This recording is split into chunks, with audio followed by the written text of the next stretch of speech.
3 महिन्यांपूर्वी love marriage झालं होतं. त्याआधी 2 वर्षाचं रिलेशनशिप म्हणजे एकूणच सगळं सुखासुखी. पण तरीही तिने आपल्या आईसोबत मिळून त्याची हत्या केली. मंडळी, सध्या मेरठ मधल्या मुस्कान रस्तोगी केसने अख्ख्या देशाला हादरवून सोडले. मुस्कानने आपल्या बॉयफ्रेंड सोबत मिळून आपल्या नवऱ्याची अतिशय निर्घृण पद्धतीने हत्या केली होती. त्यानंतर जेव्हा ही घटना उघडकीस आली तेव्हा अख्ख्या देशानं तोंडात बोटं घातली होती.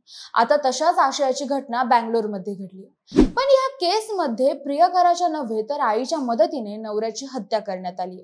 आश्चर्याची गोष्ट म्हणजे त्यांचं लव्ह मॅरेज झालेलं असताना लग्नाच्या अवघ्या 3ऱ्या महिन्यातच नवऱ्याची हत्या करण्यात आली. पण ही हत्या का झाली, या हत्येचं नक्की कारण तरी काय, हेच सगळं आज आपण जाणून घेणार आहोत. नमस्कार, मी काजल आणि तुम्ही बघताय विशेष. 22 मार्च रोजी सायंकाळी 5:30 वाजता पोलिसांना 112 या आपत्कालीन नंबरवर एका व्यक्तीचा फोन आला होता.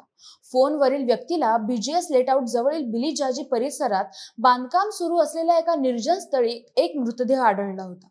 पोलीस जेव्हा घटनास्थळी पोहोचले तेव्हा एक पुरुषाचा गळ्यावर वार करून खून करण्यात आले असं दिसलं. मृतदेह ताब्यात घेण्यात आला होता. चौकशी दरम्यान हा मृतदेह लोकनाथ सिंगचा असल्याचं समजलं. हा 37 वर्षीय Loknath Singh real estate agent आणि कर्ज सल्लागार म्हणून काम करत होता. 2 वर्षांपूर्वी त्याचं 19 वर्षीय यशस्विनी सोबत प्रेम जुळलं होतं. 2 वर्ष रिलेशनशिप मध्ये राहिल्यानंतर 2024 मध्ये डिसेंबर महिन्यात दोघांनीही कुनिगल येथे रजिस्टर पद्धतीने लग्न केलं. दोघांमध्ये 18 वर्षाचं अंतर होतं. त्यामुळे यशस्विनीच्या घरच्यांचा या लग्नाला विरोध होता. दोघांनी लग्न केलंय ही गोष्ट तिच्या आणि त्याच्या घरच्यांना माहीत देखील नव्हती. लग्नानंतर लोकनाथने यशस्विनीला तिच्या पालकांच्या घरी सोडलं आणि तो आपल्या घरी राहू लागला. पण त्यांचं हे गुपित 2 आठवड्यांपूर्वी उघडकीस आलं आणि त्यांचं सगळं बिंग फुटलं.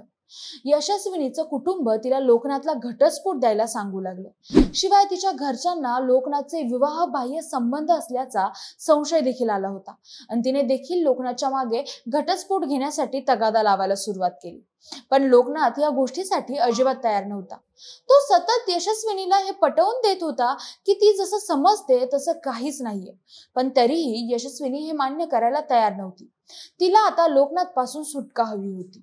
जेव्हा ती काहीच ऐकत नाही हे बघून त्याने आता यशस्विनी आणि तिच्या घरच्यांना धमकवायला सुरुवात केली होती. लोकनाथने यशस्विनीला धमकीही दिली की जर ती परत आली नाही तर तो तिच्या आईला सोबत घेऊन जाईल. यानंतर मात्र यशस्विनी चिडली आणि तिने लोकनाथ पासून कायमची सुटका घेण्याचा निर्णय घेतला आणि त्यासाठी तिने आपल्या आईसोबत मिळून एक भयंकर कट रचला. शनिवारी सकाळी यशस्विनीने लोकनाथला फोन करून भेटायला बोलवलं होतं. लोकनाथही तिचा फोन आल्यावर सकाळी 10 वाजता त्याच्या SUVने घराबाहेर पडला. त्याने त्याच्या बहिणीला सांगितलं की तो एका कामानिमित्त शहरात जात आहे. इकडे यशस्विनीच्या घरी तिने आणि तिच्या आईने मिळून लोकनाथसाठी जेवण बनवलं. लोकनाथला वाटलं होतं की यशस्विनी आपल्या सोबत घरी येणार म्हणून त्याने तिच्या सोबत पार्टी करायचं ठरवलं. म्हणून त्याने काही बिअरच्या बाटल्याही पॅक केल्या आणि त्याने थेट यशस्विनीचं घर गाठलं. यशस्विनी त्याचीच वाट बघत थांबली होती. तो आल्याचं बघताच ती त्याच्या गाडीत बसली आणि दोघंही BGS लेटआउट मधील एका निर्जन ठिकाणी गेले. तिथे गेल्यावर त्याने गाडीत बिअर प्यायली. लोकनाथची दारू पिऊन झाल्यावर यशस्विनीने त्याला सोबत आणलेला डबाही खायला दिला. मग लोकनाथने जेवण केलं. जेवण झाल्यावर काही वेळातच त्याची शुद्ध हरपली आणि तो बेशुद्ध झाला होता. कारण यशस्विनीने जेवणात झोपेच्या गोळ्या मिसळलेल्या होत्या.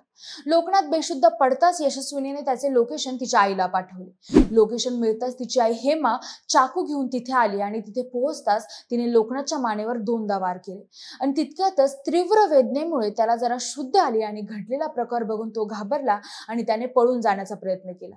तो 150 मीटर धावला आणि तिथे जवळच पार्क केलेल्या ऑटो रिक्षात त्याने लपण्याचा प्रयत्न केला. पण वार खोल असल्यामुळे त्याचा मृत्यू झाला होता.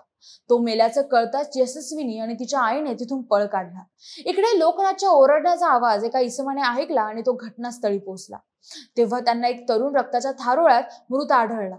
समोरचं दृश्य बघून इसम घाबरला आणि त्याने तातडीने पोलिसांना कळवलं. दोघींचाही प्लॅन असा होता की त्याला गाडीत मृत अवस्थेत सोडून जातील, पण लोकनाथ अचानक शुद्धीवर आला आणि त्यांचा प्लॅन फसला.